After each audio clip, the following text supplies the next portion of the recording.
நம்மோடு பங்கு பெற வந்திருக்கிறார் ஹைகோர்ட் வழக்கறிஞரும் சமூக ஆர்வலருமான பட்டாபிராமன் என்கின்ற சுவாமிநாதன் அவர்கள். ஐயா வணக்கம். வணக்கம் ஐயா. சாத்தான்குளத்தில் காவல்துறையினருக்கு 9 பேருக்கு மரண தண்டனை விதிக்கப்பட்டிருக்கிறது. இதை பற்றி உங்களுடைய கருத்து என்ன? இது சற்றும் எதிர்பாராத ஒரு தீர்ப்பாக தான் நான் கருதுகிறேன். கிரிமினல் ஜூரிஸ்ப்ரூடன்ஸுக்கும் கென்னீஸ் பிரின்சிபல் ஆஃப் கிரிமினல் லாவுக்கும் சற்றும் எதிர்பாராத தீர்ப்பாக தான் இந்த தீர்ப்பை நான் கருதுகிறேன். ஒருவருக்கு 9 பேருக்கும் மரண தண்டனை என்பது அதிர்வலைகளை ஏற்படுத்தக்கூடியதாக தான் இருக்கும். இரட்டை மரண தண்டனை அறிவித்திருக்கப்படுகிறது. இந்த விஷயம் மீடியா எஸ்கட்டசி ட்ரையல் அப்படின்னு சொல்லக்கூடிய ஒரு விஷயமாக கருதுகிறேன். இந்த கேஸ்ல ஆரம்ப கட்டத்திலிருந்து சென்னை உயர்நீதிமன்றம் சிபிஐ விசாரணைக்கு மாற்றுவது வரை டே டு டே கமெண்ட்ரி மாதிரி டெய்லி பிரஸ் மீடியால இந்த விஷயங்கள் அதிகமாக தெரிவிக்கப்பட்டது. குற்றம் சாட்டப்பட்ட 9 பேருக்கும் தூக்கு தண்டனை என்பது சில நேரங்களில் பார்க்கும்போது கிரிமினல் ஜூரிஸ்ப்ரூடன்ஸில் ஒரு வித்தியாசமான ஒரு அம்சமாகவே இது கருதப்படும். சமீப காலத்தில் தூக்கு தண்டனைகளையே தடுத்து நிறுத்த வேண்டும் என்று பல அமைப்புகள் போராடி கொண்டிருக்கிறது. அப்படிப்பட்ட ஒரு தருணத்தில் 9 பேருக்கும் மரண தண்டனை, 9 பேருக்கும் ஒரே மரண தண்டனைன்னு சொல்லும் போது பாத்தீங்கன்னா அந்த 9 பேருக்கும் போதுமான காப்பீஸ் நகல்கள் இதுவரை கொடுக்கப்படவில்லை என்பது நேற்று உயர்நீதிமன்றத்தில் இந்த வழக்கு வந்தபோது தெரியப்படுத்தப்பட்டது. குற்றம் சாட்டப்பட்ட குற்றவாளி என்று அறிவிக்கப்பட்ட 9 பேரில் 3 பேர் சென்னை உயர்நீதிமன்றத்தில் ஐயா எங்களுக்கு ஆவணங்களும் நகல்களும் தரப்படவில்லை அப்படின்னு நேற்றுக்கு சென்னை உயர்நீதிமன்ற நீதிபதி ஆனந்த் வெங்கடேஷ் மற்றும் கே ராமகிருஷ்ணன் இந்த அமர்வுல நேற்றுக்கு சிபிஐ போட்ட அப்பீல், அதாவது ஒருத்தருக்கு மரண தண்டனை அறிவிச்சிட்டாங்கனாக்க செஷன்ஸ் கோர்ட்ல இருந்து ரெஃபரன்ஸ் ஹைகோர்ட்ல கன்ஃபார்ம் பண்றதுக்காக மனு தாக்கல் செய்யப்படும். 9 பேரும் ஜெயில தான் இருக்காங்க. இந்த கேஸ் ஆரம்பத்துல இருந்து அவங்களுக்கு பரோல்ல தான் யாரோ அவங்க வீட்டுல இருக்கிற யாராவது இறந்துட்டாங்கன்னா அந்த பரோல்ல ஒரு 3 நாள் இப்படிதான் அவங்க வெளில பெயிலு கூட வரல. அவங்க பெயில்ல வந்தாதான் வெளியில எனக்கு தேவையான வழக்குரைஞரை, திறமையான வழக்குரைஞரை நியமித்து என்னுடைய கேஸ வாதாட முடியும். ஆனா இந்த 9 பேருடைய கேஸ்ல பார்க்கும்போது அவங்களுக்கு அந்த மாதிரி ஒரு சான்ஸ் கிடைக்கவில்லை. அவங்களுக்கு கிடைக்க வேண்டிய ஆதாரமான அதாவது உதவி, சட்ட உதவி கிடைக்க வேண்டிய உதவி கிடைக்கவில்லை. சட்டத்துல பணியாற்றக்கூடிய இவர்களுக்கே கிடைக்கவில்லை என்றால் பொதுமக்களுடைய நிலைமை எப்படி இருக்கும்? அதாவது இந்த கேஸ் நான் முதலே ஒரு வார்த்தை சொன்னேன், மீடியா எஸ்கட்டசி ட்ரையல் அப்படின்னு ஒரு வார்த்தை சொன்னேன். மீடியா எஸ்கட்டசி ட்ரையல் அப்படின்னா இந்த கேஸ் ஆரம்பிச்ச பொழுதுல கொரோனா பாதிப்பு இருந்த நேரம். குற்றம் சாட்டப்பட்ட நபர்கள் காவல்துறை அதிகாரிகளாகவும் அதாவது inspector, sub inspector, head constable இப்படி 9 பேரும் வெவ்வேறு இதுல இருக்கக்கூடிய நபர்கள். ஆமா, அவர்களுக்கும் அவர்கள் குற்றவாளியாகவே இருந்தாலும் அவர்களுக்கு சில சட்ட உதவிகள் சட்டத்துல இருக்கு. அந்த அடிப்படை உதவிகளை கூட அவங்களுக்கு கிடைக்காத ஒரு சூழ்நிலையில இந்த அப்பீல எங்களுக்கு தாக்கல் பண்றதுக்கு டைம் வேணும் கூட கேட்கல. எங்களுக்கு ஆவணங்கள் கொடுக்கலன்னு கேக்குறாங்க. ஆனா ஆவணங்களை கம்பல்சரி கொடுத்தாகணும் இல்லைங்களா? கட்டாயமாக கொடுக்கணும். அதனாலதான் ஒரு வார்த்தை சொன்ன, principle of natural justice, Kenny's principle law, criminal jurisprudence, இந்த 3 விஷயத்தையும் எதிர்கோள் காட்டி சென்னை உயர்நீதிமன்றத்தில் சிபிஐ போட்ட, அதாவது அப்பீல்னு சொல்றத விட ஒருத்தருக்கு மரண தண்டனை விதிக்கிறாங்க அப்படின்னா இப்ப தமிழ்நாடு கவர்மெண்டோட கண்ட்ரோல்ல ஒரு விஷயம் பார்க்கணும். தமிழ்நாடு கவர்மெண்ட்ல இருந்தா கேஸ் சிபிஐக்கு டிரான்ஸ்பர் பண்ணிருக்காங்க. அப்படி டிரான்ஸ்பர் பண்ணிருக்கும் போது சிபிஐ தன் கடமையை செய்யறாங்க. அதுல நம்ம ஒன்னும் சொல்றதுக்கு இல்ல. ஆவணங்கள் ஆவணங்கள் கோர்ட் மூலமா இப்ப சிபிஐ வந்து தமிழ்ல எனக்கு இங்கிலீஷ் எல்லாரும் 9 பேருமே இங்கிலீஷ் தெரியுங்க. ஆமா ஆமா. காவலர்கள் 9 பேருக்கு இங்கிலீஷ் தெரியும் நான் நம்புறேன். தமிழ்னு தான் சொல்லணும்ன்ற அவசியம் இல்ல. இல்ல கண்டிப்பா இங்கிலீஷ் தெரியும். 9 பேர்களுக்கும் வந்து ஆவணங்கள் கொடுக்கப்படலன்னு வந்து ஹைகோர்ட்ல டிவிஷன் பெஞ்சில முறையிடுறாங்க. ஓகே இது எப்படி இருக்குன்னு உங்களுக்கு புரியும்னு நம்புறேன் நான் சொல்ற விஷயம். இல்ல கரெக்ட் தாங்க. எதனால தர மாட்டேன்றாங்க ஆவணத்தை? ஆவணம் வந்து கம்பல்சரி எல்லாருக்கும் கொடுத்தாவணும் இல்லையா?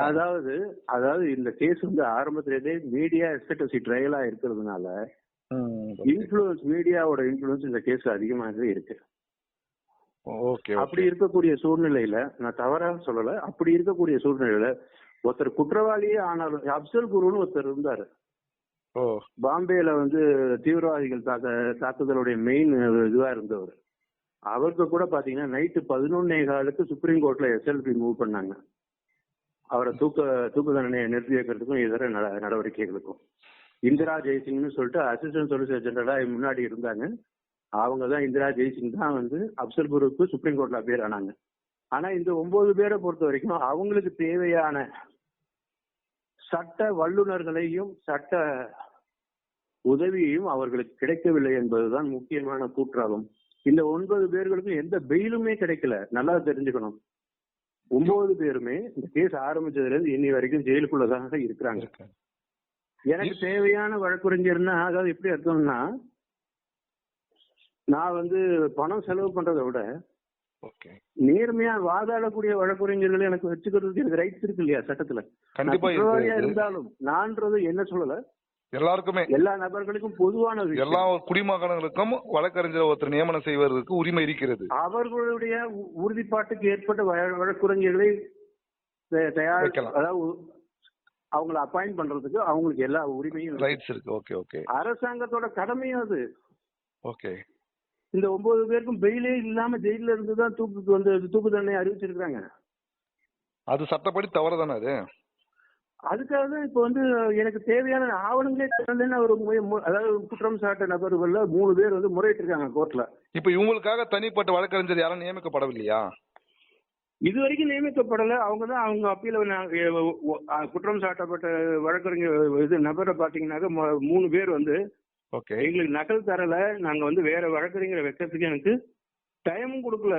நீங்க அப்பீலும் கொண்டு வந்துட்டீங்க. அப்பீல்னா கிரிமினல் அப்பீல்னா என்ன, 1 மாசம் இவங்க சைடு ஆர்குமெண்ட் அவங்க சைடு ஆர்குமெண்ட் மேக்சிமம். ஓகே. ஏதாவது கீழ் கோர்ட்ல வந்து கொடுக்கப்படாம இருந்ததுன்னா அந்த தகவல்கள் அது மட்டும்தான் நடக்க போகுது. அப்ப வந்து எனக்கு தேவையான ஆவணங்களை கொடுத்தாதான் நான் வந்து என் கேஸை ஆர்கியூ பண்ண முடியும். கண்டிப்பாக. இவங்க பக்கத்துல நியாயத்தை எடுத்து சொல்வதற்காக ஒரு வழக்கறிஞர் கண்டிப்பாக தேவை இல்லையா? அந்த வார்த்தையை தான் நான் சொன்னேன். ஓகே. இப்ப வந்து ஒரு குற்றம் சாட்டப்பட்ட நபர் குற்றவாளியாவே இருக்கட்டுங்க, அவங்களுக்கும் சில சட்ட உதவிகள் சட்டத்துல இருக்குல்ல. இருக்கு, கண்டிப்பாக இருக்கிறது. தூக்குல போடுறதுக்கு முன்னாடி கூட சில கடைசி விஷயம் என்ன, எதிர்பார்ப்பு என்ன அப்படி கேட்கக்கூடிய விஷயம் இருக்கும்போது இந்திய தண்டனை சட்டம் இந்த கேஸ் வந்து புது சட்ட விதிகளுக்கு படி வரல, பழைய சட்ட விதிகள் படி இருக்கு. ஓகே. பிஎன்எஸ்எஸ் படி வரல, இந்தியன் பீனல் கோடும் சிஆர்பிசியும். ஆமா, இது முழுக்க காரணம் வந்து பாத்தீங்கன்னா இவங்க சைடு வந்து சரியான வழக்கறிஞரை நியமிக்கப்படாததுதான் காரணம் இல்லையா? நியமிக்கப்பட அவங்களுக்கு வந்து டைம் கொடுக்கலன்றதுதான் என்னுடைய பாயிண்ட். நேரமே கொடுக்காம மரண தண்டனை விதிச்சுட்டாங்க. இப்போ இது மாற்றி அமைக்கப்படுமா? அப்பீல்ல வந்து மாற்றி அமைக்கப்படுங்க. கண்டிப்பா மாற்றி அமைக்கப்படும்ன்றீங்க. இப்ப இவங்களுக்காக வழக்கறிஞர்கள் சொல்ல வேண்டிய விஷயம் என்ன அப்படின்னா, எனக்கு தேவையான எனக்கு சட்ட வல்லுநர்களை நியமிக்கிறது கூட எனக்கு வந்து ஜெயிலுக்கு பெயில் கூட எனக்கு கொடுக்கல. பெயில் கொடுக்கலாமா வேணாமான்றத பார்க்கும்போது ரேப் அக்யூஸ்ட்ல இருந்து எல்லாருக்கும் பெயில் கொடுக்கும்போது நான் இவர் அக்யூஸ்ட் இல்ல இவர் அப்படி எல்லாம் சொல்லல. நான் சொன்ன வார்த்தைகளை தெளிவா புரிஞ்சு, கொலை குற்றவாளி கூட பாத்தீங்கன்னா 90 நாளுக்கு அப்புறம் பெயில் கண்டிப்பா கிடைக்குது, வெளியே வராங்க. வெளியே வந்துதான் கேஸ் நடத்துறாங்க. அவ்வளவுதாங்க. நடு ரோட்ல ஒருத்தனை வெட்டினா கூட அவனுக்கு கண்டிப்பா பெயில் கிடைக்குது. அது வெட்டினான்றத ப்ரூஃப் பண்ற வரைக்கும் வெளியே தான் இருக்கிறாப்போல, குற்றவாளி வெளியே தான் இருக்கிறாப்போல. ஆமா கண்டிப்பா. அப்ப இவங்களுக்கு மட்டும் எதனால வெளியே வர முடியாத உள்ளவே வைத்து கொண்டிருந்து இவங்களுக்கு மரண தண்டனை வழங்குறாங்க? இதுக்கு என்ன காரணம்? இதுல இன்னொரு விஷயமும் இருக்கு. குற்றம் சாட்டப்பட்ட நபர்கள், அதாவது குற்றவாளிகளாக அறிவிக்கப்பட்ட 9 நபர்களும் அவர்களுக்கு தேவையான வழக்குரைஞர்களை நியமிக்கிறது மட்டும் இல்லாம இறந்து 2 பேர் இறந்த விஷயத்தில் அவர்கள் 2 பேரும் கிறிஸ்தவர்கள் என்ற ஒரு விஷயம் இருக்கிறது. ஓகே, இதையும் தாண்டி மதம் வருது. இந்தியாவுல 9 பேருக்கும் சட்ட உதவி கிடைக்கணும்ன்றதுதான் என்னுடைய முதல் பிரதான கருத்து. கண்டிப்பா பிரதான கருத்து கிடைச்சதுனாலே சட்ட உதவின்றது தேவையான ஒரு அடிப்படை உதவி, ஃபண்டமெண்டல் ரைட். நான் சொல்ற வார்த்தைகளை புரிஞ்சுக்க முடியும். Fundamental right. Okay okay. பாதிக்கப்பட்ட 9 பேரும், அதாவது குற்றம் சாட்டப்பட்ட 9 பேரும் குற்றவாளியாக இருக்கக்கூடிய, கோர்ட் அறிவித்த குற்றவாளியாக இருக்கக்கூடிய, இப்ப கூட அவங்க குற்றவாளின்னு நான் சொல்ல மாட்டேன், அப்பீல்ல வந்து டர்ன் டவுன் ஆகலாம். ஓகே. 9 பேரும் அப்பீல் பண்ற வரைக்கும், அப்பீல் நடைமுறை முடிகிற வரைக்கும் குற்றவாளி இல்ல, அவர்கள் குற்றவாளி இல்ல, குற்றம் சாட்டப்பட்ட நபர்கள். என் சட்டபூர்வமான கருத்தில் அவர்கள் பாதிக்கப்பட்ட நபர்களாக கருதப்படுவார். இவர்களுக்காக நல்ல வழக்கறிஞர் ஆஜராகி கண்டிப்பாக இவர்களுக்காக வாதாடத்துக்கு இப்ப நேரம் இருக்கிறதா? வாதாட முடியுமா? முடியும், கண்டிப்பாக முடியும். காப்பீஸ் எல்லாம் கொடுத்தா முடியும். ஏன் காப்பியை தர மறுக்கிறாங்க? இது சட்டம் இல்லையா? காப்பி கம்பல்சரி ஏன் மறுக்கிறாங்க? நான் வந்து ஏற்கனவே கூறப்பட்ட ஒரு விஷயம் என்னவென்றால், மீடியா எஸ்கட்டசி ட்ரையல் என்பதுதான் இந்த வழக்கிற்கு ஆதாரபூர்வமான விஷயம். இப்போ 9 பேரும் வந்து, நான் வந்து ஒரு உதாரணத்துக்கு சொல்கிறேன், இந்த 9 பேர்ல ஒரு 6 பேர் வந்து ஒரு வேறு மதத்தை சார்ந்தவர்களாக இருப்பின், 3 பேர் வேறு மதத்தை சார்ந்தவர்களாக இருப்பின், அப்போது சட்ட நடைமுறை எந்த அளவிற்கு பதில் சொல்லும் என்பது சட்டம் தான் சொல்லும். 9 பேருக்கும் சட்ட வல்லுநர்களை நியமிக்க தகுந்த நேரம் ஒதுக்கப்பட வேண்டும். நேரம் ஒதுக்கப்படுகிறதா? நல்ல வழக்கறிஞர் தேர்ந்தெடுப்பாரா என்பது குறித்து விரிவான செய்திகளை விரைவில் பார்ப்போம். நன்றி ஐயா. நிச்சயமாக சட்ட வல்லுநர்களையும் சட்ட உதவிகளையும் செய்வது கோர்ட்டின் அத்தியாவசிய கடமையாகவும் ஏற்கப்படும் சட்ட விதிகளின் படி. கிரிமினல் ஜூரிஸ்ப்ரூடன்ஸில் அதற்கு சகலவிதமான பர்மிஷன்களும் இருக்கிறது. நீதிமன்றம் முடிவை பொறுத்து பார்ப்போம். நீதிமன்றம் நிச்சயமாக 9 பேருக்கும் சட்ட வல்லுநர்களை நியமிப்பதில் தக்க உதவி செய்யப்படும். ஓகே, பொறுத்திருந்து பார்ப்போம். நிச்சயமாக.